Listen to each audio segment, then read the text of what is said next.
Hi hello నమస్తే ఆదాబ్. ఇక్కడైతే చూసారు కదండి, నైట్ వ్యూ మురుడేశ్వర్ అయితే ఎక్సలెంట్. అసలు ఫుల్ వర్షం అయితే పడుతుందనమాట. అప్పుడే నైట్ మేము రీచ్ అయ్యాము. నైట్ ఆల్మోస్ట్ 8:30, 9 అయిపోయిందనమాట. అసలు ఆ వ్యూ కార్లో వెళ్తుంటే ఇంకా మేము రూమ్కి వెళ్ళాలన్నమాట. రూమ్ అయితే జస్ట్ ఇంకా పక్కనే అనమాట. ఇది వచ్చేసి రిటర్న్ మేము డిన్నర్ చేయడానికని వెళ్తున్నాము. రిటర్న్ వ్యూ కూడా చూడొచ్చు మీరు. అసలు ఎంత బాగుందంటే అంత బాగుందనమాట. ఇంకెంచక్క బాగా డిన్నర్ చేసేసి పడుకొని లేచామన్నమాట. లేవంగానే woke up this beautiful beach view అండి. చూసారు కదా, ఫుల్ అసలు ఆ అలల సౌండ్ వింటుంటే నాకైతే ఎంత బాగా అనిపించిందంటే నా వర్క్ స్ట్రెస్ మొత్తం పోయింది.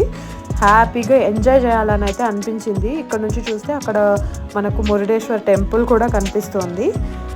అప్పుడే లేచి చూసారంటే మా నిద్ర మొహాలు టయర్డ్ అయిపోయామన్నమాట. బాగా జర్నీ చేసి ఇంకా 6 o'clock అంతా లేచి ఇంకా బీచ్కి అయితే వెళ్ళిపోయాం.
వీళ్ళని చూస్తే ఫుల్ భయపడింది అనమాట. తర్వాత నేను కూడా బాగా మునిగితే తర్వాతనే అది ధైర్యం చేసింది అనమాట.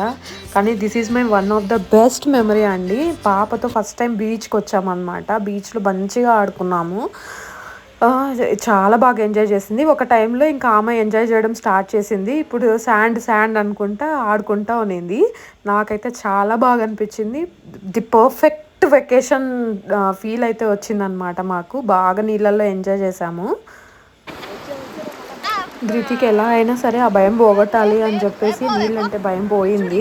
స్విమ్మింగ్ అయితే చేస్తుంది, కానీ ఎందుకో మరి అక్కడ ఆ వాతావరణం కొత్తగా అనిపించిందో ఏమో, చాలా ఎక్కువ నీళ్ళు వస్తున్నాయి కదా, చాలా భయపడింది. మళ్ళీ తర్వాత సెటిల్ అయిందనమాట.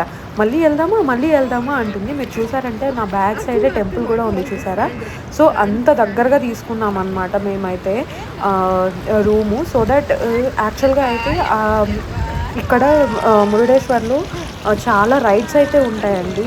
ఇక్కడ రైడ్స్ అన్నీ స్టాప్ చేశారు. ఎవరన్నా గోకర్ణ మురుడేశ్వర్ ప్లాన్ అయితే చేసుకుంటున్నారంటే ఈ టైంలో మీరు రైడ్స్ కోసం బీచ్లో రైడ్స్ అవన్నీ ఉంటాయి కదా, స్కై డైవింగ్ అవన్నీ ఉంటాయి అనుకొని వస్తే మాత్రం డిసప్పాయింట్ అవ్వాలండి. మాకైతే ఆ ప్లాన్ అయితే లేదు. జస్ట్ వెళ్ళి ఎంజాయ్ చేస్తే చాలు. పాప ఉంది కదా, అలాంటి ఫీట్లు అయితే చేయలేము. ఇంకా రిటర్న్ అయితే వచ్చాం రెడీ అయిపోదాం అనేసి. ఇంకా రెడీ అయిపోయేసి గుడికి వచ్చేసామన్నమాట. చూసారా, అసలు ఆ టెంపుల్ అయితే నాకు చూడంగానే చాలా బాగా అనిపించింది. అప్పటికి కూడా వర్షం అయితే ఉంది. ఇంకా వెంటనే దగ్గరలో టిఫిన్ చేసుకొని ఇంకా రెడీ అయిపోయేసి దేవుడి దర్శనానికి అయితే వచ్చామండి. అసలు టెంపుల్ చూడ్డానికి ఆ ఆర్కిటెక్చర్ కానీ చాలా అంటే చాలా బాగా అనిపించింది అనమాట. నాకైతే చాలా రోజుల నుంచి ఆశ ఉండే వెళ్ళాలి గోకర్ణకి అనేసి. సో దర్శనం అయితే చాలా బాగా జరిగింది. దర్శనానికి వెళ్తున్నాం అనమాట. మా పాప అయితే ఇంకా ధృతి చెప్పాల్సిన అవసరం లేదు, ఎత్తుకుంటారా అమ్మ అంటే కూడా రావట్లేదు, ఆమెనే నడవాలంట. బీచ్ వ్యూ అంతా అసలు బీచ్లోకి అయితే ఇప్పుడు ప్రస్తుతానికి ఎవరిని అలో చేయలేదండి. 6 to 7:30 అయితే అలో చేశారు. అది ఏమంటే అక్కడ బీచ్లో ఆ పోలీస్ వాళ్ళు ఉంటారు కదా, వాళ్ళు రానంత వరకే, తర్వాత అందరినీ పంపించేశారనమాట. లేకపోతే అది కూడా మేము ఎంజాయ్ చేసి ఉండలేము. మరి ఏమో ఎందుకో తెలీదు, రెస్ట్రిక్షన్స్ అయితే ఉన్నాయి. ఈవెన్ ఫిషర్మెన్స్ని కూడా ఎవరిని అలో చేయట్లేదు. చూసారు కదా ఆ గోపురము, అక్కడ యాక్చువల్గా అయితే ఇంతకు ముందంతా లిఫ్ట్ ఉండేది. ఆ పైన 31st floor 40 floor వరకు ఉంటుంది అనమాట. అక్కడ పైకి వెళ్ళి మరి ఆ వ్యూ చూడొచ్చు. అదైతే ప్రస్తుతానికి లిఫ్ట్ ఖరాబ్ అయిందంట. సో అక్కడ ఎవరిని అయితే పంపించలేదన్నమాట. మేము దర్శనం అయిపోయింది, లోపలికి వచ్చి కూర్చున్నాం అనమాట. ఆల్మోస్ట్ 2 times చేసుకున్నాం మేము దర్శనము. అసలు రష్ అయితే ఏం లేదనమాట.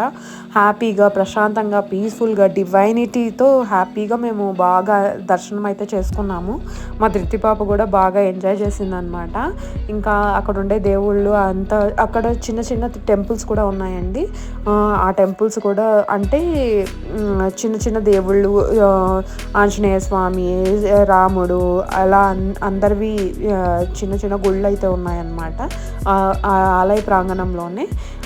అండ్ ఆల్సో వచ్చేసి ఇక్కడ మనము టెంకాయ అవన్నీ తీసుకుంటాం కదా అభిషేకానికి, అవి అక్కడికి వెళ్ళి తీసుకొని వెళ్ళి ఇస్తే వాళ్ళే అక్కడ బ్రేక్ చేసి మనకు ప్రసాదము, కుంకుమ అవి కూడా ఇస్తున్నారనమాట. ఇది వచ్చేసి గోల్డ్ చారియట్, బంగారు రథం అన్నమాట. అన్నీ అక్కడైతే పెట్టున్నారు. చూడ్డానికైతే అన్నీ అవైలబుల్గా ఉన్నాయి, చూడొచ్చు. ఇక్కడ చూసారు కదా అక్కడ క్యూ లైన్లో వస్తున్న వాళ్ళు అభిషేకం చేసేవి ఆ టెంకాయ అవన్నీ అక్కడ ఇస్తే వాళ్ళే బ్రేక్ చేసి ప్రసాదం కూడా ఇస్తారనమాట. ఇంకా నెక్స్ట్ వచ్చేసి అక్కడ మామూలుగా అక్కడే పక్కన శివుడు ఉంటాడు కదా, అక్కడ పైకి వెళ్ళాలన్నమాట. నాకు కొంచెం దూరమే, నడుచుకొని వెళ్ళాము. అక్కడ ముందు లోపల ఆ టెంపుల్ ఉంటుంది. టెంపుల్ లోపల కూడా మనకు ఒక ఎక్స్పో లాగా పెట్టారనమాట.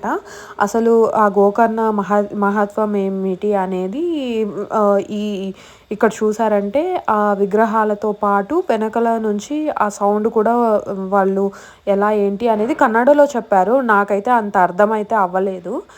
కానీ తెలుసు కదా మురుడేశ్వర్ టెంపుల్ ఎంత ఫేమస్.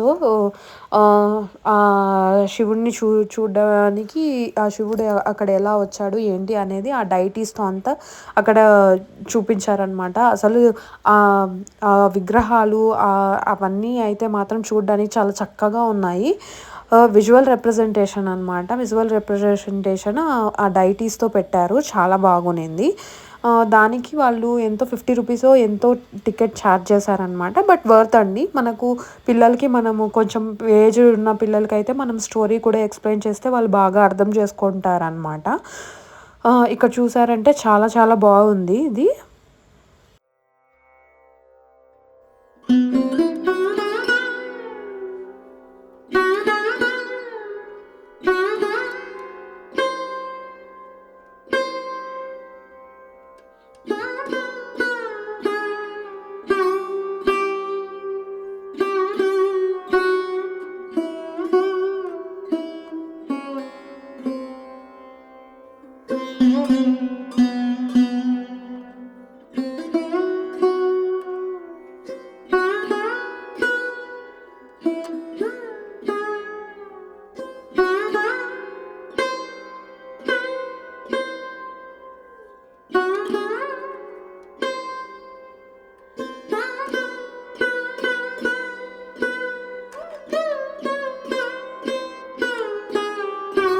చూసారు కదా లాస్ట్ది వచ్చేసి ఇదనమాట. అసలు గోకర్ణ ఎలా రావడం జరిగింది, మురుడేశ్వర్ ఎక్కడ ఏంటి అనేది మొత్తం అంతా అంతా విజువల్గా చూపించారనమాట. ఇది వచ్చేసి దగ్గర వ్యూ అండి. ఆ శివుని స్టాచ్యూ దగ్గర చూసారంటే ఎంత బాగుందో.